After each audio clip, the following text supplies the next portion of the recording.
another Aninews cut content. This is season 2, episode 11, the one where Roswell pretty much has leaked his secrets. I'm not sure if he's hiding anymore. Maybe he is. He probably is. But Emilia also just went mind break and went yandere mode. It's crazy that now there is like multiple time bombs. We wait here too long, the bunnies will come after us. We wait here too long, Emilia will also go crazy. We wait here too long, Mansion will get cooked. Like this, it just gets worse. And Garfield too. Remember, Garfield could fuck us up too. It's just like everything is just time constraint. Little by little, everything is finally starting to come together. Yes. But sometimes it feels like with every answer we get, two More more questions pop up. One of which I'm sure you have is what exactly happened to Emilia. Well, the novels actually gave us quite a detailed look into her descent into madness. Okay. Something that'll be covered more towards the middle of the video. And in the beginning, I thought it was Satala possessing, but I don't think it is, based on the mannerisms and the way that she was calling Subaru. I think that the last loop, right, it could have been definitely Satala possessing Emilia's body or her own flesh, but this one I think is just yandere Emilia. That was maybe even foreshadowed in Frozen Bond. Remember when the merchant that was selling us peanuts, you know, we kind of like warned him not to come in, and at that point I saw like a dark side of Emilia that I didn't think could have existed. But what's arguably more important to explain is the whole encounter with Beatrice, especially the parts regarding why she refused his help.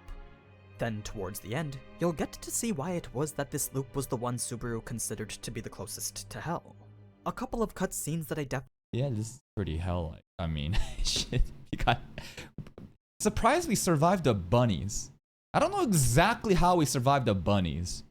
I thought they would just consume us all, but Subaru somehow like got out of it, limped back into the, you know, the whatever this place is, the sanctuary, the trial place, and Emilia's still yandere mode, and we just die, bleeding out after she kisses us, and it's just like, that's messed up. The first kiss we get with her is the most twisted way, a touch of death. Sorry, a taste of death. definitely recommend sticking around for. So let's go through all this and more as we begin our longest cut content ever. Okay.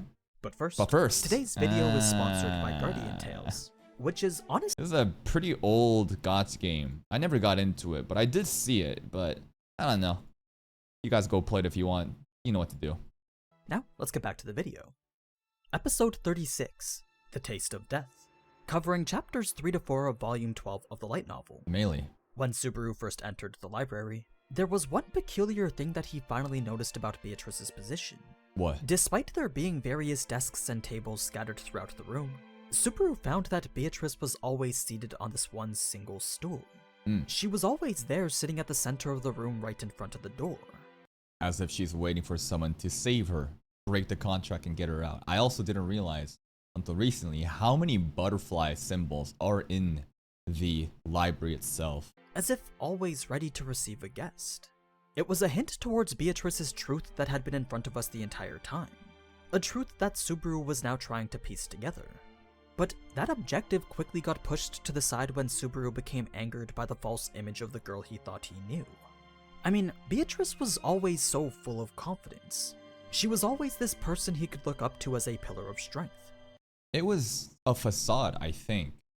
But also a pillar of strength, but recently she's more and more like weakened. In season 1, well, the instructions in her grimoire stopped a long time ago, and I don't think anything told her to like do anything to Subaru. It only probably said like someone will show up one day, and that's it. And for many years it never got updated, so there was never any directions Biko had to be told to do those acts to save. When did it all start to change? The mindset. It was in season 2. Everything snapped when she thought that we were just using her for like a tool for convenience to just get answers out of, right? When we wanted to ask what's going on. And Biko said go to Roswell at the sanctuary. And ever since then, there's always been just a different type of Biko. Because again, she's just waiting for someone to save her, but she doesn't want to give up on that hope. But she does want to give up on that hope. Someone he could rely on whenever he needed it most. Yet here she was looking the complete opposite. Helpless and frail and weak. This wasn't the Beatrice that Subaru came to know. It made him feel as if the person he became so close with was nothing but a facade. As if he'd never actually really met the real Beatrice. It was this lingering doubt that made Subaru feel so much anger. But he wasn't angry at Beatrice for having led him astray. His anger was directed towards the book that she was supposedly bound by. Now, I wonder if there's any meaning in Subaru, like, throwing the grimoire and then pages coming out. Because, like, why would the pages just come out like this unless they ripped it? Like, it's just a random detail, right? Just to dramatize the scene? Or does this have actual meaning? Like, why would pages not be fucking connected to the binder of the book? I don't know. His anger was directed towards the book that she was supposedly bound by. So he snatched it away from her. Perhaps if he read some of what was on the inside, he could discover a slight sense of what Beatrice truly thought. More than anything, Subaru just wanted to understand her. But as we saw, the book was empty. This fact contradicted everything that Subaru was initially led to believe. Yeah, I thought that she was just acting according to the steps the grimoire was telling her to do. All through the last loop too, of like helping him but not letting him die and stuff like that. But it seems like everything ended when she was told someone will save her. And she has this hope in the back of her mind that she may not want to admit that Subaru might be the one and didn't want him to die, because then if he dies, then it's really over, right? I mean, it was only a couple loops ago that Beatrice stated with such conviction that her past actions were only because of the book's guidance. Clearly that wasn't the case anymore.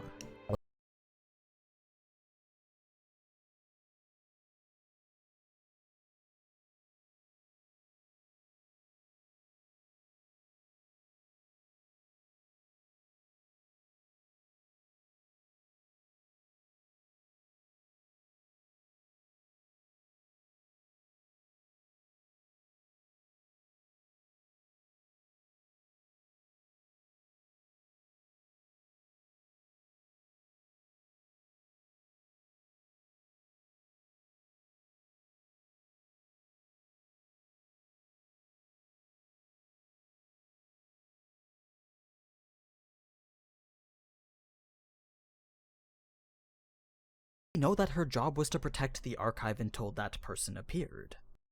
Yeah, we don't really know much, right? The contract. Contract with who? Maybe Echidna, because the butterfly stuff. But beyond that, it's like the grimoire told her someone will show up, and but was there a reason? It's just like vehicles just placed here, and Echidna said, "Okay, someone's gonna show up one of these days. Good luck." But what's the meaning beyond that?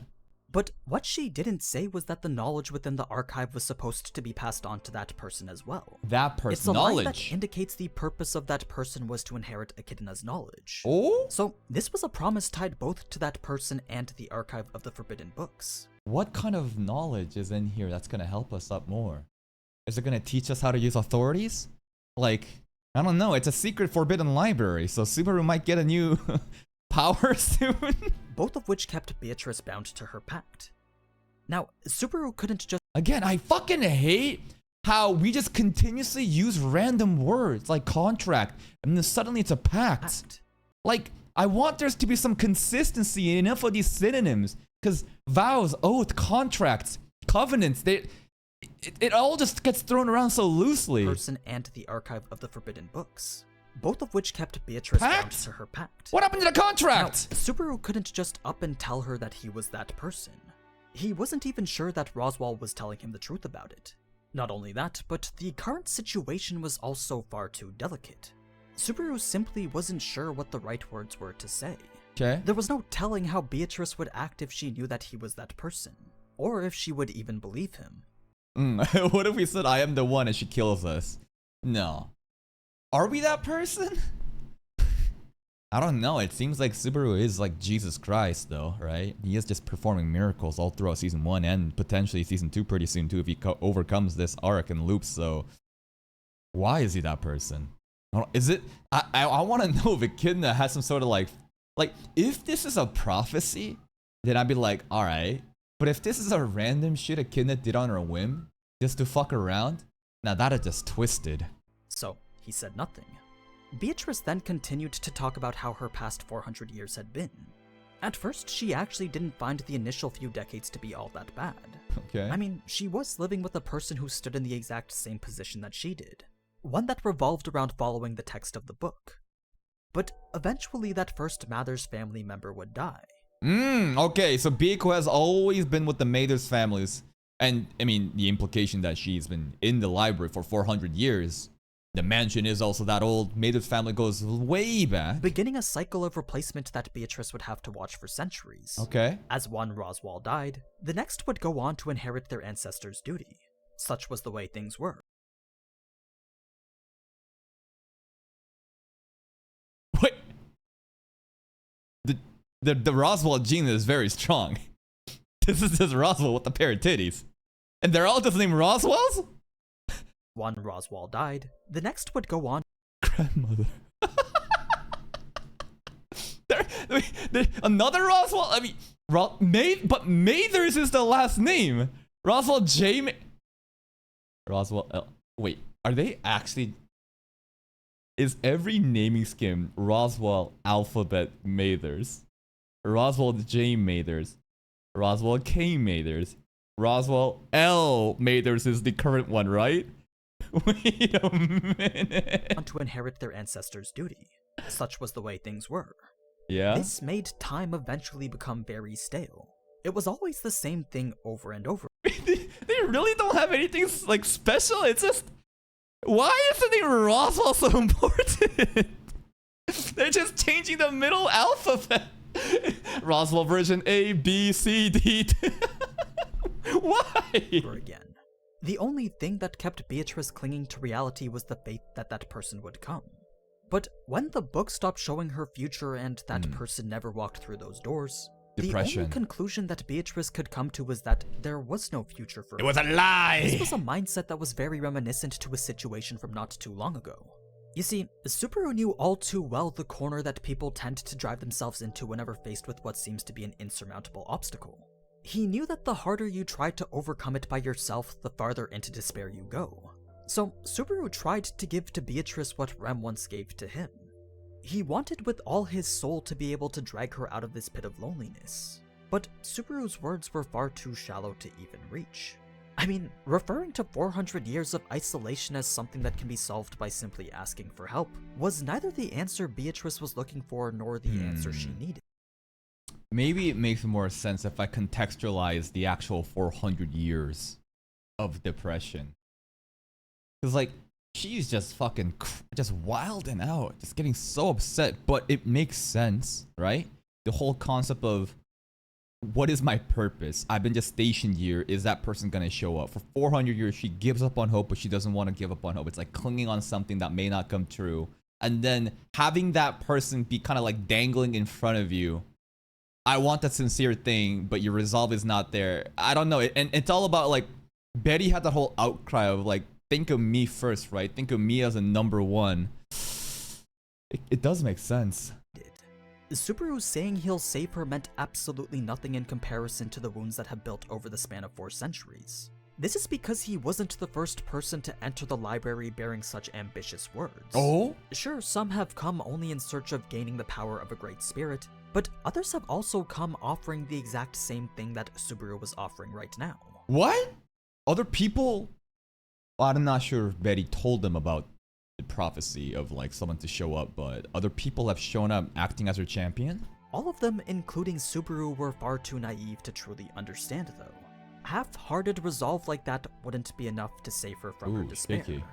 If Subaru truly intended to save her, then he would have to place her Poor above Betty. everyone else. But she knew as well as he did Emilia. that his top spot was solely reserved for a single person. Yeah, and number 1 is Emilia, number 2 is Rem. So I don't know exactly how this is gonna work out. Like, is it important that Betty needs to be number 1? If that's not the case, then there's no resolve. Like, how are we gonna solve this? Can they share the number 1 spot together? There's gotta be some way that, like, we can position both Emilia and Betty number 1 and Rem gets pushed down. I don't know. That's why no matter what he said, it would never be enough to save her. Instead, the only thing that he could do was kill her. Death was the only end that Beatrice saw fitting for a spirit that couldn't even keep their pact.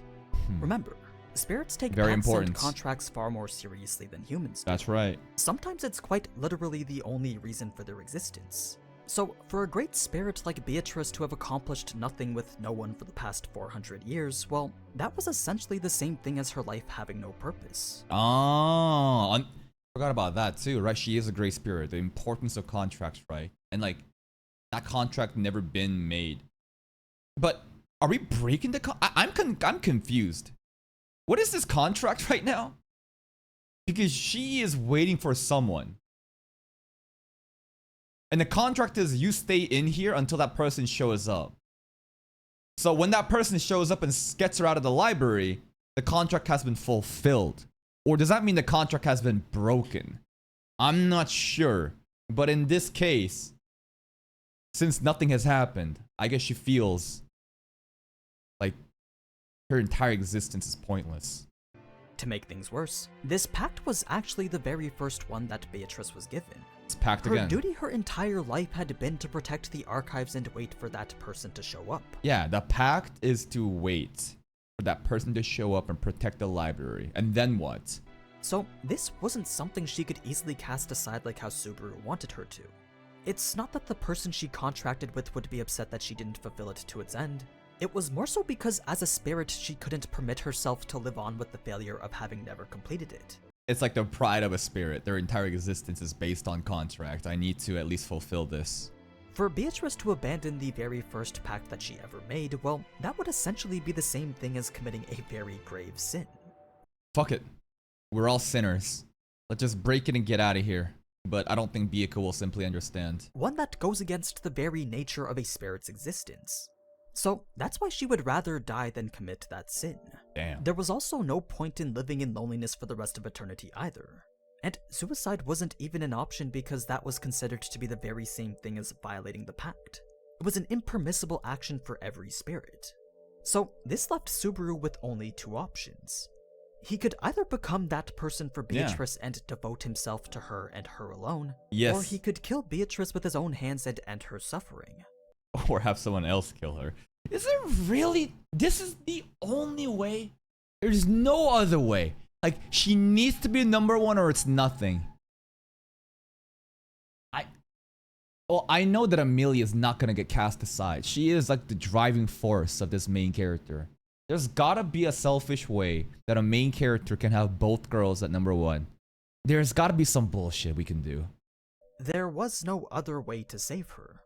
That's why when Elsa came into the room shortly after, Beatrice actually said that she didn't mind if she was the one to kill her. She knew that Subaru's mind was already focused on how he could get to the village.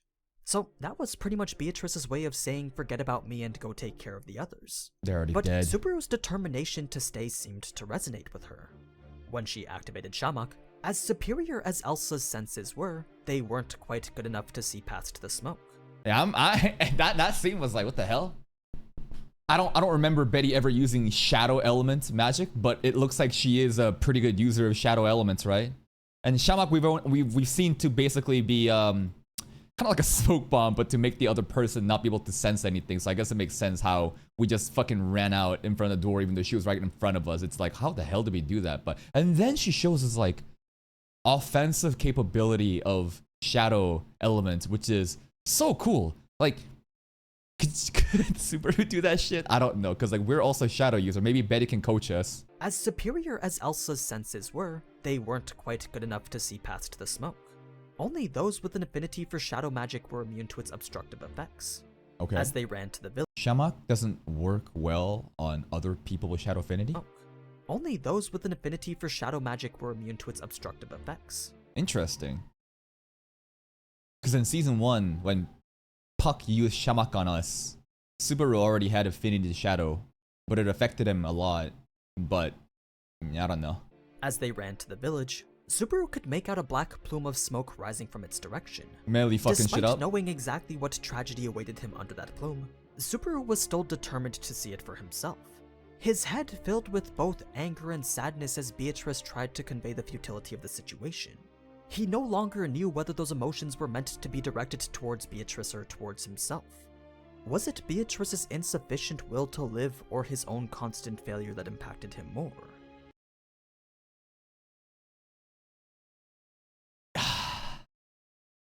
It's a bit of, I don't think one person's fault is here.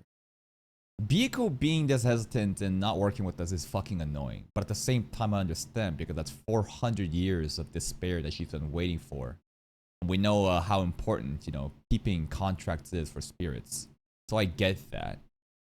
But for Subaru also, it's just like, how the hell is he supposed to know this shit? Bro just dropped in 2 months ago and now we're getting 400 years of trauma dump on us. You could blame Echidna for this shit too.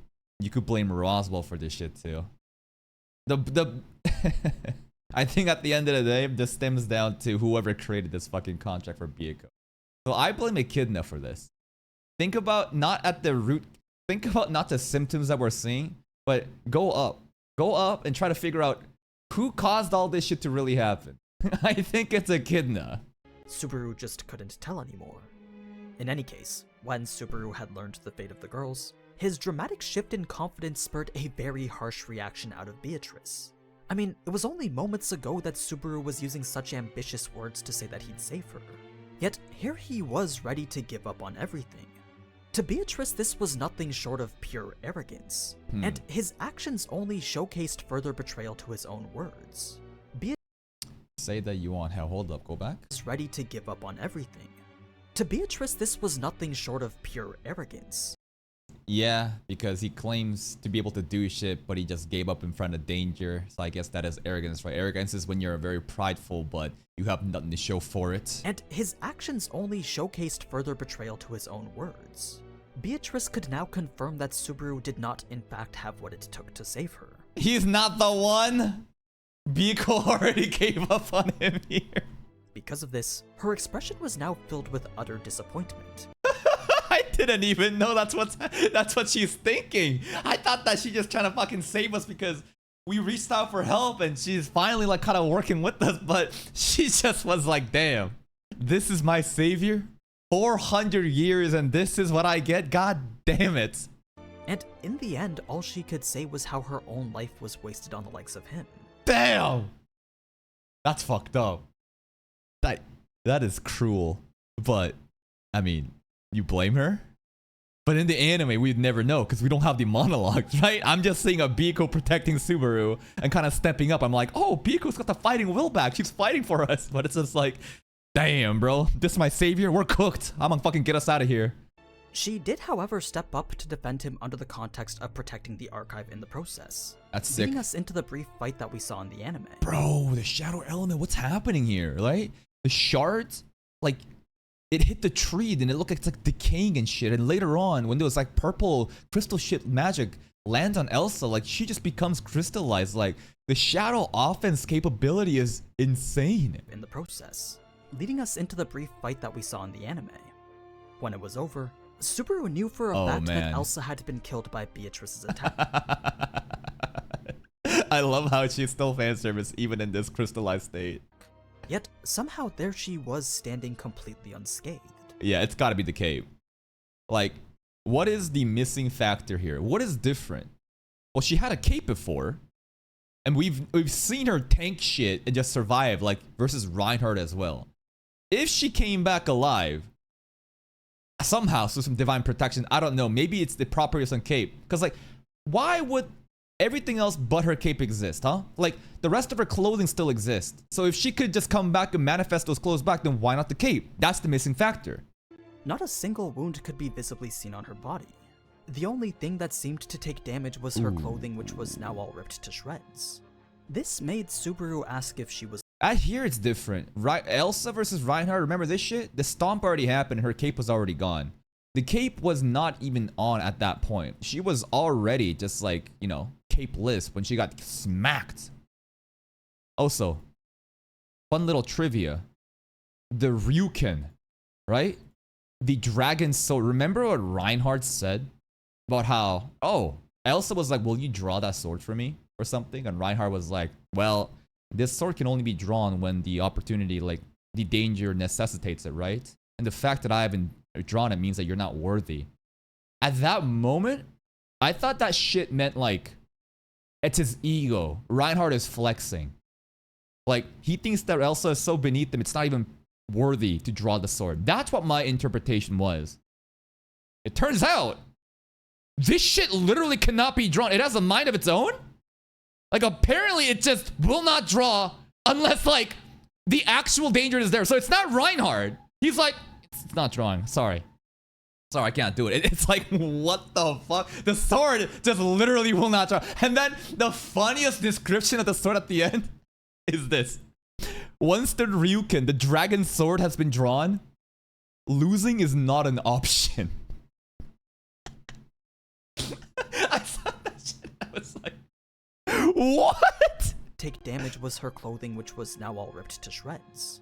This made Subaru ask if she was immortal. Of course, it was meant to be a joke. It seems like she's immortal, unless she has multiple lives like a cat. But Elsa actually responded as if he was serious. She said that referring to her as immortal would technically be incorrect. Incorrect. How many lives do you have? She does live what she likes to call a filthier life than others. Filthier? Well, yeah, I mean, that doesn't really pertain to fucking longevity. Filthy as in you cut up bowels and you love that shit, but like, how do you keep living, bro? What kind of divine protection you got? But she does live what she likes to call a filthier life than others. A blessing granted by a malicious soul. Oh, bro. Wait, a blessing? It says a boon. The hell is a boon? It wasn't as if she couldn't die, but her last line made it seem as if it was something that she's experienced before. Though I'm fresh from being broken to such an extent I can count the occasions on one hand. But she hasn't died. Like, the level of, like, threat, like Reinhardt, like, 5, maybe, I don't know, in one hand. So, like, he's not immortal, but she has some sort of blessing. It's called a boon. Malicious soul. What is a malicious soul? Well, I'd assume that Echidna is a malicious soul, right? Because she is a soul state living in the dream castle. A soul can give you a blessing? I don't know how that shit works. At least that's how I personally interpreted it anyway. Okay. Before they started to play with Subaru, Elsa first confirmed that all the targets were eliminated, finally giving us confirmation that their contract was only for 1 spirit and 2 maids. Now, there was actually a bit of significance behind Elsa's distaste in Subaru's eyes. Oh! A topic that was further... In season 1, Elsa never liked the defiance in Subaru's eyes, right? I think that was mentioned a couple times. Discussed in the chibi short that accompanied this episode. So I'll link to that in the description so that you can see for yourself. Today's break time is Elsa, maybe I'm down. What it is that Elsa dislikes about Subaru the most. It also explains why she decided to slowly gouge out his eye. Unlike the little puncture that we saw in the anime, Elsa used her blade to completely skewer Subaru's left eye, dragging it out of its socket all while Subaru's right eye watched. He could see both the organ and its optic nerve be teared right out of his body, leaving him with nothing but pain and an empty cavity. The reason Elsa did this was partially because of the scorn that she felt towards Subaru. This was actually the first time that Subaru had ever seen such an emotion on Elsa's face. There is that one frame there where she looks with absolute disgust. She really does not like Subaru's eyes, huh? I mean, in season 1, we saw how she talked about Subaru and like, there was a couple comments relating to his look of defiance, I think, but she really has something personal against the eyes, huh? But it's not like this resentment was entirely unfounded. In fact, Subaru actually felt that that scorn was well deserved. He agreed with Elsa that Beatrice's sacrifice wasn't worth the person it was intended to save. Yeah, Elsa was like, damn, sucks for you that this is your savior? Damn, girl, you cooked. After being teleported, Subaru could only lament over the atrocities he committed while in this world. He personally felt responsible. So, at this point, now we know that Byakuya has like this door passage system which allows kind of like a portal to appear and for you to get sent through space and time, right? But what was interesting about this part is I don't think it was necessarily that, but rather the crystal itself, right? The necklace that we've seen to interact with the barrier and sometimes just port him out. So at this moment, did Byakuya stimulate that crystal with mana and somehow that transported him back there? That's kind of my interpretation of what's going on. Yeah, it was the crystal, right? It was very specific. It started to glow from his pocket, so it wasn't like a door passage system. Like, this crystal specifically has a lot of teleportation shit. The atrocities he committed while in. So what does that mean? Does that mean the barrier also has intense mana? I'm trying to think of when this crystal activates. It activates when you cross the barrier with that shit. When you come into contact with it, it starts to glow blue. Right now it glows blue. I'm not sure if Byakuya put mana into it. But if we assume that logic, does that mean the barrier is so intense with mana that every time you touch it, it teleports, I think? In this world. He personally felt responsible for the death of every villager, maid, and spirit, each of which became a grave sin that etched itself into his soul. He hated himself for being so powerless and worthless to do anything. He take this shit very serious. I thought at a certain point he become numb to all the different deaths that happens in the loops, and Roswell kind of has an interesting point later on about how he feels no grief, but he feels shock, and that is not normal of a person, right? If you see someone die and you know that's irreversible, you wouldn't act like this. But Subaru also every time is very harsh on himself, and he's like, as other people starts dying, he starts to just go crazy. Much to the point that he saw himself a criminal, a self-proclaimed apostle of atrocity.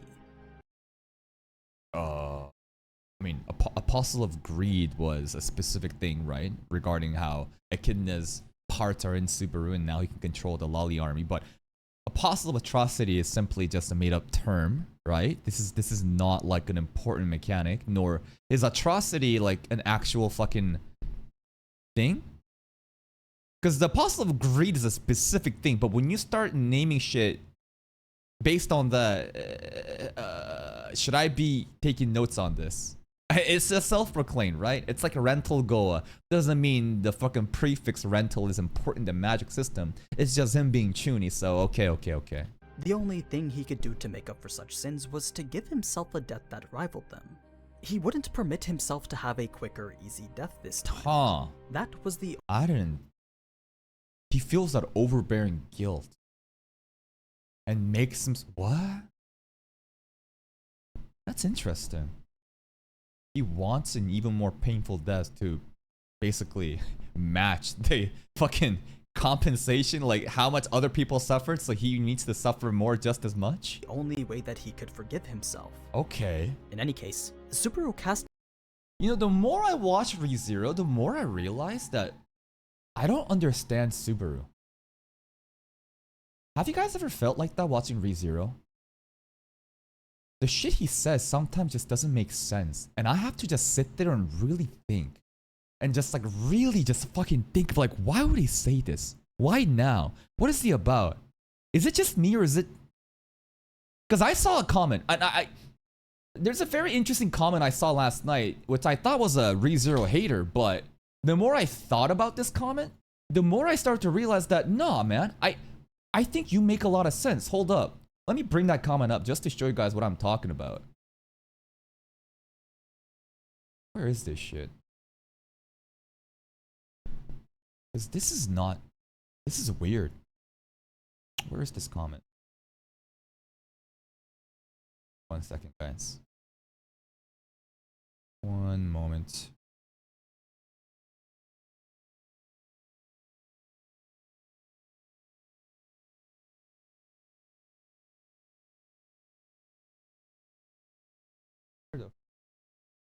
This video. This video.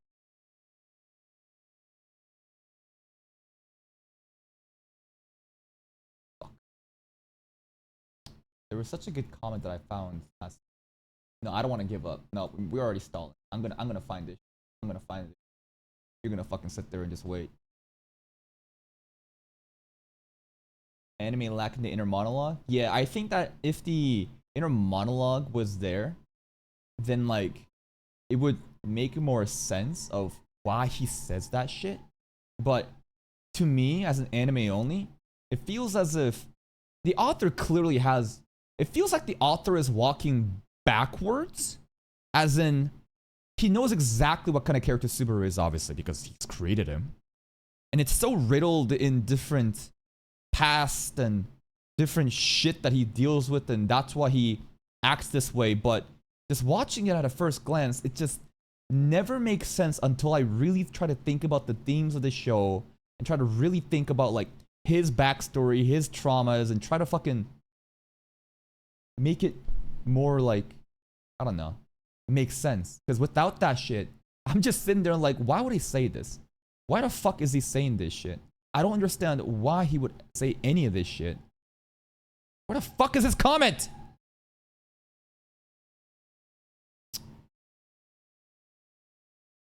I'm basically stalling for 10 minutes. And if I quit now, then I can never go back.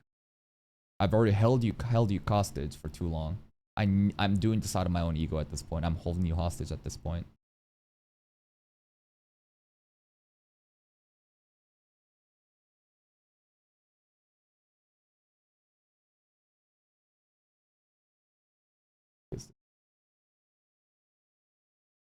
There's too many goddamn fucking comments of monkeys just commenting about random shit.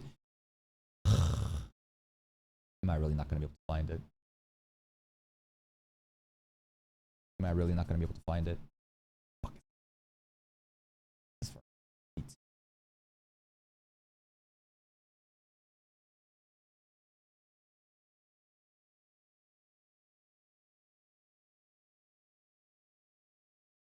I think we're cooked, guys.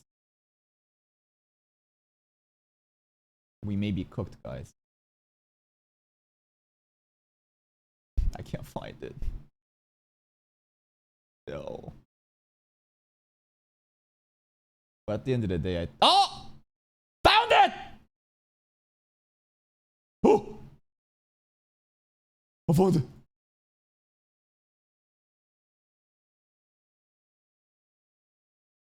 This comment. I don't know. The dialogue is throwing me off.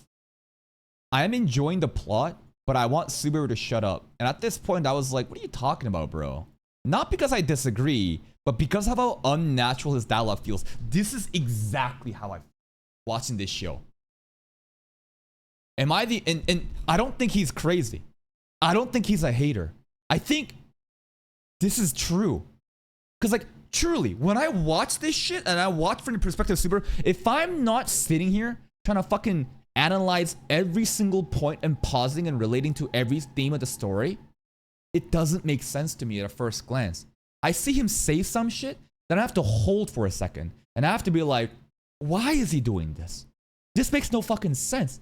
He often acts in such ways that just makes no fucking sense to me until I just bang it in my head. And I think the point of, and I think the reason is Tape is trying to cook up just peak fiction.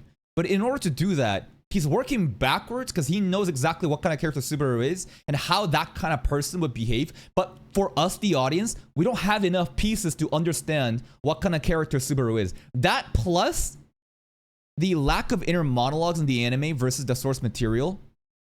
Without that, it's really hard to like figure out what kind of character Natsuki Subaru is. Therefore, this feeling of like uncertainty and like, why is he saying it? You know? But 1 second. It could be just skill issue. It could be. But to me, without all this cut content, it really doesn't fucking make sense. And for casual watchers watching ReZero, I think they would have even more trouble if they're trying to figure out, and everything he does probably just makes no fucking sense. Bathroom break, be right back.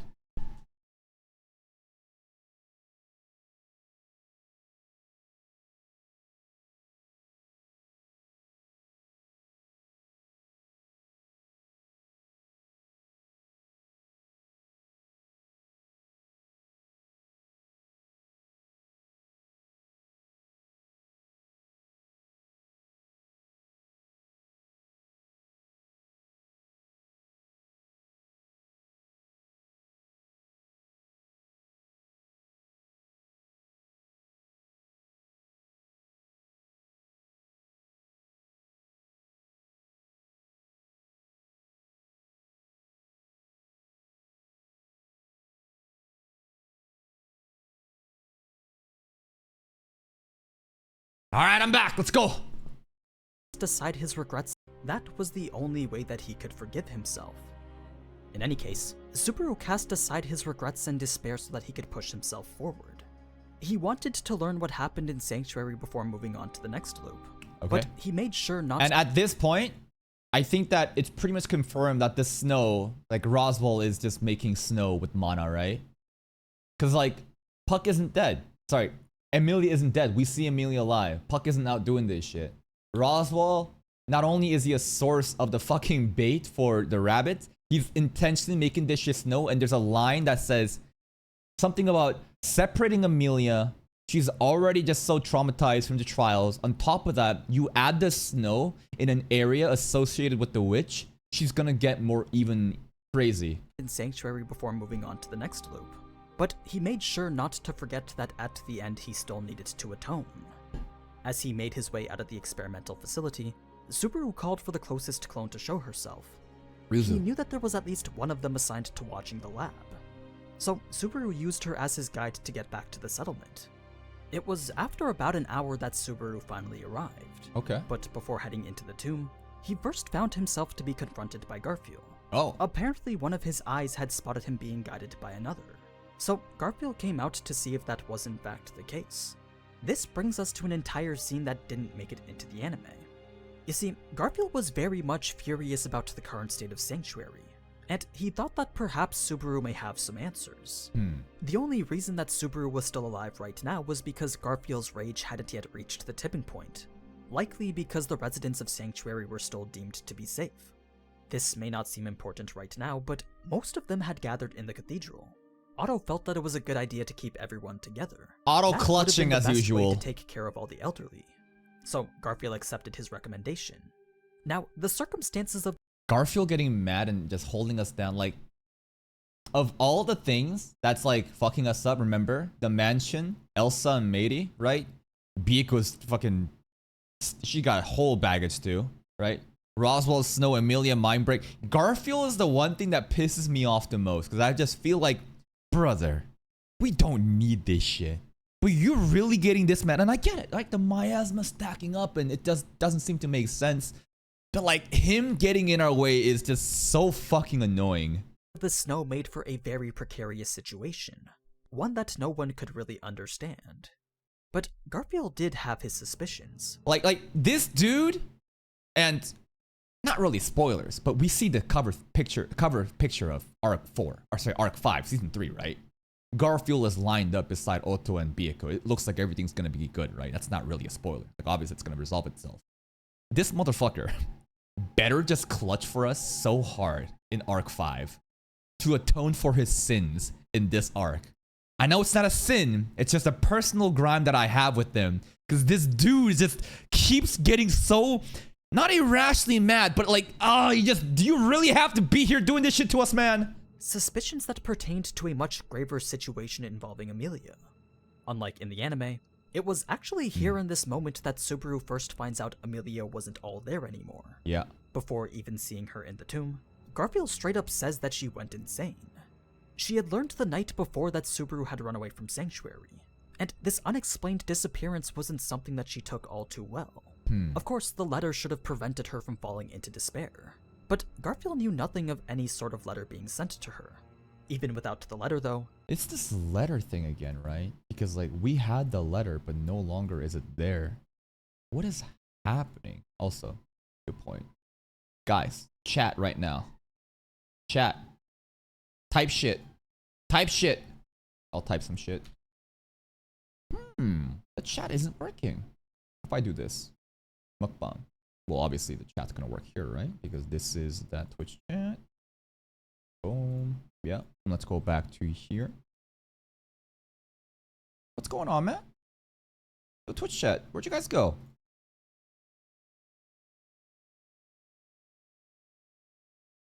Doesn't really matter. We'll figure out afterwards. That still shouldn't have been enough to make her. Okay, let's focus. Let's focus. The letter. The letter. Let's focus on the letter. But Garfield did have his suspicions. Suspicions that pertained to a much graver situation involving Emilia. Unlike in the anime, it was actually here in this moment that Subaru first finds out Emilia wasn't all there anymore. Before even seeing her in the tomb, Garfield straight up says that she went insane. She had learned the night before that Subaru had run away from Sanctuary, and this unexplained disappearance wasn't something that she took all too well. She disappeared? That Subaru had run away from Sanctuary, and this unexplained disappearance wasn't something that she took all too well. The letter, though. Of course, the letter should have prevented her from falling into despair. But Garfield knew nothing of any sort of letter being sent to her. Does that mean Roswell removed it? Even without the letter, though, that still shouldn't have been enough to make her go crazy. Clearly something or someone else was manipulating her emotions. Yes, I thought it's the early onslaught of Snow, plus Emilia association with the witch in this witch's graveyard that's causing this to happen, plus the trial trauma. If Subaru was able to figure out what it was and stopped the snow in the process, then Garfield was happy to assist. That's why he allowed him to go into the tomb to see Emilia. Okay. He was sent in with the purpose of trying to bring her back to her senses. And what do you think? Garfield thought that that was the best approach to stopping the snow. And at this point, it was the only thing that Subaru could do for Sanctuary. Now, the anime did a fantastic job depicting the scene with Emilia. There was, however, a key detail that needs to be mentioned. One that further explains just how exactly Emilia descended into madness. Okay. As Garfield had mentioned, Emilia had been in the tomb for well over a day. Not only that, but she was also found to be within the room of the trial. Since she was there overnight, that meant that the trial should have began as soon as she entered the room. It also meant that her mind wouldn't have been able to escape until the trial had ended. So, the fact that she was awake right now meant only one thing. She cleared. Emilia had failed. challenged the trial and the trial had ended. Okay. The result of which was the person that we now see in front of him. So all the time before she's failed, and I don't know if she failed, but maybe she failed again. Because I doubt that she would overcome her trauma and turn out like this, or maybe she would, I don't know. A person whose eyes now showed nothing except for Subaru's reflection. It was a rather... This part with the... I know this part is his eyes being covered by his jacket, but the dark shadow shit in the top area, I thought that was like Satala, is that it? But no, I don't think so. Eyes now showed nothing except for Subaru's reflection. It was a rather symbolic way of showing that Subaru was the only thing that this person had left. Okay. She was quite literally blinded by her love for him. That's right. That, however, is only a fraction of the answer. Ooh, scary. If we're to fully understand what happened to Emilia, then we also need to know what happened when she first found out that Subaru had left. Okay. At first, Emilia was scared. The pressure that arose from not being able to do anything right made her feel that Subaru would leave her forever. But then she realized that she could no longer be soft. She couldn't allow herself to cower in the corner while everyone else took care of her problems. No, not anymore. It made her look back and see how Subaru had always been taking care of her problems for her. It also made her remember the 3 words that he would always say. I love She you. never fully understood the true meaning behind those words up until now. Only after remembering how often Subaru had come to her rescue did those words finally start to resonate and leave a significant impact. An impact that only went to amplify the amount of worry that she felt for him. Because he was gone, a feeling of anxiety stacked and stacked to the point that it felt as if it would crush her. Damn, so she can't really be independent anymore. We have saved her over and over and over again, to the point where she doesn't even feel like she can do shit by herself. And this is probably what Roswell wanted, right? Roswell wants Emilia to be super isolated and depend on Subaru, right? Unless this is like a dark ending that he... Like, just like how the Elsa shit at the mansion is creating another time constraint, this probably is the other shit that he's doing so that Subaru will be able to save Emilia before it happens. But never really thought about how much reliance she has on Subaru. But if you think about arc, like season 1, everything leading up to now, he has solved everything for her in this 2-month period. She felt that Subaru wouldn't ever want to return because she was so helpless. It pushed her into a corner where the only option she had was to work even harder. Perhaps if she worked hard for his sake like how he always did for hers, then he might actually return. That being said, at this point I don't think Emilia had fully lost her mind yet. Really? What would it look like if she fully lost her mind? Now I'm fucking scared. No, what pushed her over the edge was the trial. But not a single... Hey look, chat's back. What happened? You guys are gone for a while. Keep chatting again. Hello. Oh, what the hell was that all about? Anyways, you guys are back. Trial like how you may have thought. The fact that she was in the tomb all night dictated otherwise. Instead, it was multiple trials. Subaru could tell from the look in her eyes and the state of her mind that she had been challenging the trial over and over. Wait, you telling me this is not the result of one... So she just kept doing it repeatedly, spamming the trial. So this is not one trial that went bad. She is spamming this shit because she feels guilty that she can't do anything by herself, and Subaru leaving also makes her feel like she needs to work hard. So like, she did this shit multiple times, right? At this point, I don't think Emilia had fully lost her mind yet. No, what pushed her over the edge was the trial. But not a single trial like how you may have thought. Oh my god, she's literally running it down mid. She is tilting tilting, lose a match, go back up, queue up over and over and over again. This is basically the result of that. I thought it'd have to do with more of the snow. Again, Roswell's lines about the association with the witch, the deep snow, a witch's graveyard. Somehow thematically, all of this shit made Emilia into a mind-broken state after failing a trial, but okay, just spamming that shit, got it. The fact that she was in the tomb all night dictated otherwise. Instead, it was multiple trials. Subaru could tell from the look in her eyes and the state of her mind that she had— Wonder what Echidna's thinking at this moment. What is Echidna thinking when she's failing over and over again? Does she find this shit amusing? Does she find this shit sad? That still hasn't been yet to be shown about their relationship. been challenging the trial over and over, going at it again and again since it was the only thing that she could do to break out of the grim situation that she found herself in. Her mind had been slowly and steadily worn down from the trauma that came with facing her past many times over. And I'm sure the constant failure didn't help either. So it was a culmination of all these things that led to the Emilia that we see at the beginning. I see. But as if things couldn't get worse for her, Subaru's reappearance did exactly that. His return spurred an overwhelming level of affection. Yeah, I see that. Her words began to lose coherence as she tried to muster up what it was that she really wanted to say. At first, it was an apology for not being able to understand him. Then it was about how she'd changed herself so that she was thinking about him all the time. That's not good. Finally leading into those last 3 words that Subaru had always wanted to hear. Daisuki though, it was not aishiteru, bro. It was not the way that Satala refers to us. It was different. Words that I'm sure brought him more pain than any of us could even imagine. That's right, because Emilia would never say that to me. It was a line that was funny and sad at the same time. I mean, it's not like he didn't want to indulge in it. A part of him just wanted to accept Emilia's whispers of love and fall into its softness for the rest of this loop. But Subaru wasn't so self-conceited to believe that those words and her actions were genuine. So instead he left to confront the person who made her this way. The person who was controlling everything and everyone within Sanctuary. When the two first confronted. This is probably the best point of the episode for me, and quite possibly the season. You're gonna think I'm crazy, but I just have a personal bias to Roswell, right? I just love this crazy clown. I love characters like this in any anime. Mysterious, aloof, just sometimes just act casual and funny, but behind the scenes, they're just this evil, maniacal puppet master, and Roswell is a depiction of that, and his secrets has been so fascinating, and finally, the mask comes off. Bro literally kills Ram and Garfield at the same time in order to have a conversation with Subaru, because he knows that another version of him in a different timeline will make everything correct. Because this run is failed, and it's fine with that. He's like, you know what? I guess this is as far as you're gonna get in this run. Alright, let's just have some conversations at this point. Fuck it, it's a ruined run. Let's have some fun. Confronted Roswell. The fact that Ram was there by his side indicated that she too was part of his schemes.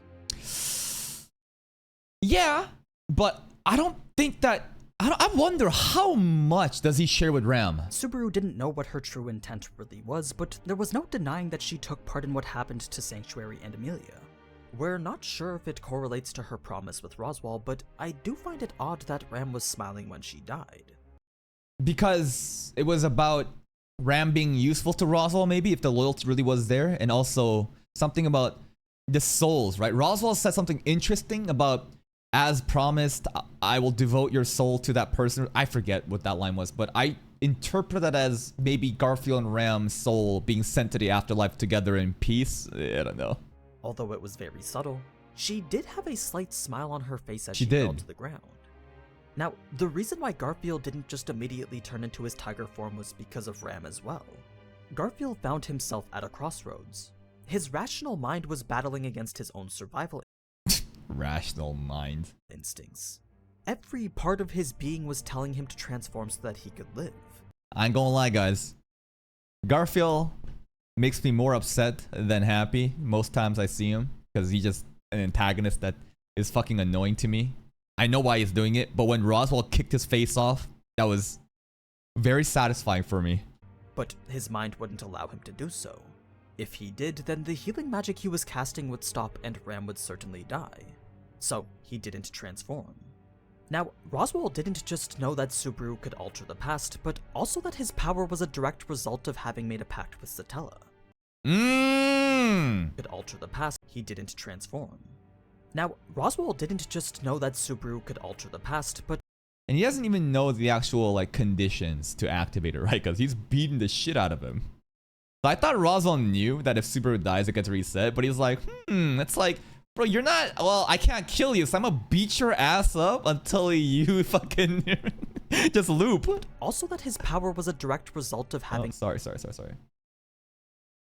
Technical difficulties. We're right back. And we're back. made a pact with Satella. He just didn't say it in those exact words. There was also a bit more to their discussion of Beatrice. Before talking about her dearest wish, Roswaal first confirmed that she had in fact fulfilled her duty. Apparently, in between all that had happened, Beatrice had somehow completed her pact. At least, that's what Roswaal was implying. He didn't really get a chance to further explain, though. Subaru had interrupted out of anger. Biko has completed the pact. I mean, Biko's out of the library. And the pact is, I guess, whether you fucking die or you get freed from that shit as your savior, is my interpretation. Beatrice had somehow completed her pact. At least, that's what Roswaal was implying. He didn't really get a chance to further explain, though. Subaru had interrupted out of anger. He was furious that despite knowing the despair Beatrice felt, Roswaal still did nothing at all. But once again, Because Roswaal's grimoire is still active and tells him everything he needs to know. that was nothing more than Subaru's arrogance talking. Unlike him, Roswaal actually understood that there was nothing he could do to relieve her 400 years of sadness. It's not like Subaru didn't already know this to be the case, it was just that this was something he couldn't seem to accept. As they moved on to the situation with Emilia, we find out that the snow was intended to turn both the villagers and Garfield against her. For a bit more context, this wouldn't have been the first time that they'd have dealt with an out-of-season snowstorm directly related to Emilia's presence. Yeah? So it was that connection plus Garfield's immediate jump to suspect Emilia that allowed Roswaal to complete his goal. But it was the clown! He used pre-existing prejudices to manipulate Emilia the exact way that he wanted to. And that was all with the intention of putting her into a position where she would have no choice but to depend on Subaru. If that was to happen, then Subaru's love for Emilia would render him unable to abandon her.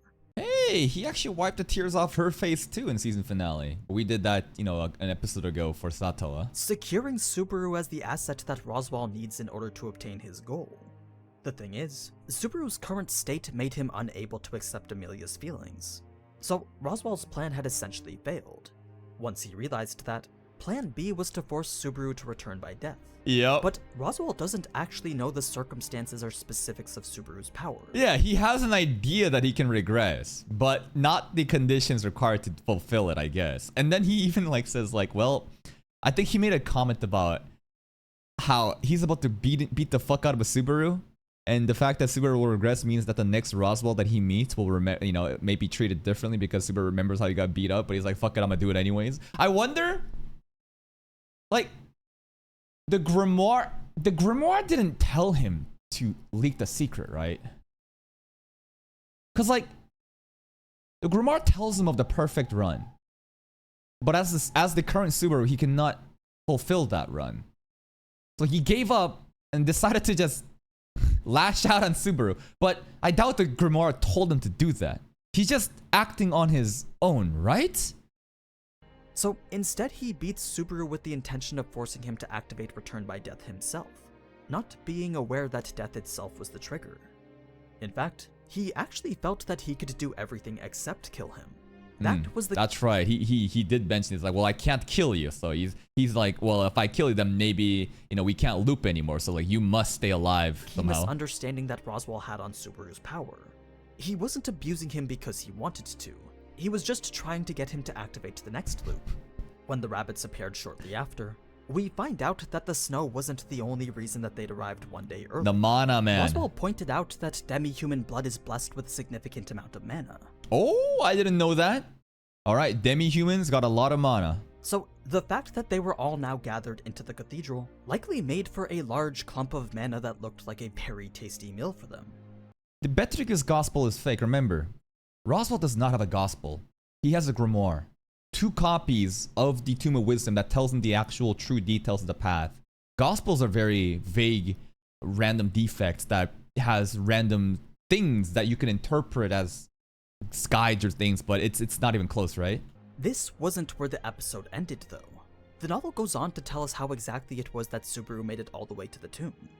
Yeah, and like telling Roswell now, because like if he knows, because like now we know he doesn't regress together, which is the fucking craziest thing, right? I thought that I knew him being insane. No, this is true insanity. To throw your life away every time and just bet that the next fucking timeline of you will be there. And it does happen, and that's why he's up to here. That's why he's so confident to do this shit. But if he does figure out the trigger, then that is kind of scary.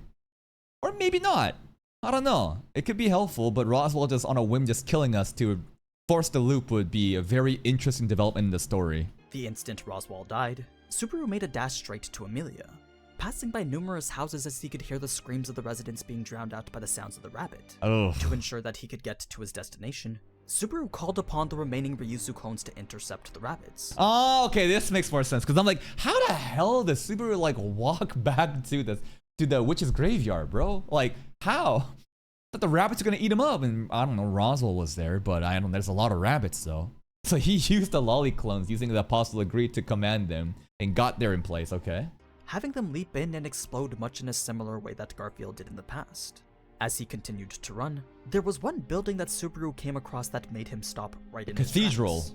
It was a massive building enveloped by fire. A building that Subaru Fire? could barely make out now as the cathedral. Fire? Over 100 people were supposed to be holed up in there. So who lit it why on was fire? then that this building was now on fire? What? That's when Subaru finally understood. All those people in the cathedral chose to end their own lives in this.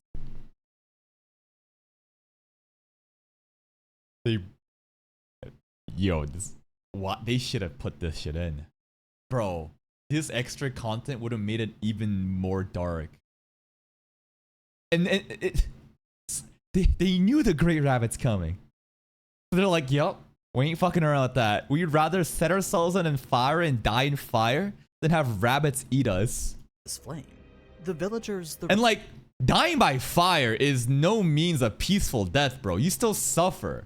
But like, they would rather that than the rabbits, which makes sense because we've seen what the rabbits do. residents Ryuzu and even Otto all believed that this was a death easier to handle than getting eaten alive. Jesus. And honestly, Subaru couldn't blame them.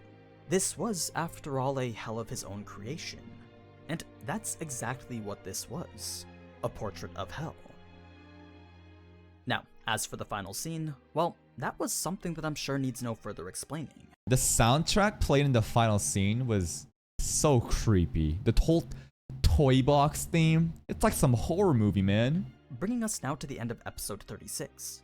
So, I hope you were able to make it to the end of this cut content. Yes, I was. Thank you so much, Mr. Aninews. And what is the most important things that we learned from the cut content? Well, I guess Byaku's monologue about how she thinks that Subaru is so arrogant and is fucking useless and just gave up on him and just basically clutched him. That's kind of funny. Elsa having disdain for Subaru's eyes, well, which we'll see today in, you know, the break time episodes that we'll watch. More details about how Emilia went mad. Now we know that there were repeated attempts in the trial over and over in that same day due to this feeling of needing to just like do it herself because of the reliance on Subaru, right? And the Roswell stuff was... Is there anything that was interesting from the Roswell stuff that we didn't really know? Not really, right? And I think that's pretty much it. Well, I guess the implication that the letter was taken up by Roswell, we kind of already hinted at that. And that's pretty much it. How Emilia went mad, Elsa's disdain for Subaru shit, more Byaku ideas, and honestly, a dark, even more darker hell that they could have portrayed by having the people at the cathedral. Like, imagine this. Well, the Roswell mentioned Pakwasatala, that was already cued in from like when Echidna mentioned, oh, you have a pre-existing pact. So at that moment, it's already been confirmed. But Roswell mentioning is interesting. But imagine, remember episode 15? How Subaru is walking towards the mansion carrying Rem's body and seeing everything. The bodies, like the corpses, other people dead on the ground. Like last episode, if they had something like that, but he's like walking by and sees the cathedral on fire and we can see like the screams of people, like hear the screams of people, I think that would have made for an even more just peak dark fiction, you know? I'm just trying to figure out how do I make this scene more horrific. If Subaru was like limping as he escaped by using the Ryuzu clones, and we hear him, the screams of the people in the cathedral dying as they burn up, and he make... Oh, that would have been fucking just another level, but that's it for me. Please go give Mr. Aninews a like on the video. Check out his channel if you haven't. Here it is. And I will see you next time.